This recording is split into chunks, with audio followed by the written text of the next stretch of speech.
Good morning po mga idol. Dito naman po kami sa simbahan po ng Pakels. Dito po kami ngayon. Kami po ay palapit ng palapit sa simbahan. Kami po ay naglalakad mga idol. Kami po ay sisimba. Yan, kukunti pa po ang tao dito. Kaunti pa. Yan po, kukunti pa. Po yung aking asawa. Yan. Tapos po yung aking anak kasama ko po. Yan, ayan. Natingin po sila ng pan. Yung bagang hamster ba yan?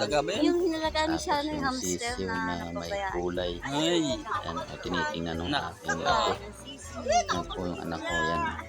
Yung babae niya. May bata. Ay gustong gusto po ng anak niya na ibili daw siya noon yung sisiw na may kulay, ay kaso nga ay paglalaroan lang ay madaling mamatay pag ganun, pag mga sisiw pa paglalaroan lang di biglang nung mamatay ay sabi bahay mo paghahalibasan lang yan hanggang sa bahay mo mawala ng kwan. lagyan mo ikaw ng battery. Sabi daw Wala ng buhay. para daw mabuhay. Sabi Idol. ko ano ba yun? Ay, gustong gusto ay hindi naman binibili nung ina. Ako hindi niya lagyan ng battery yan. Na. Yan po, idol ang simbahan ng Pakels.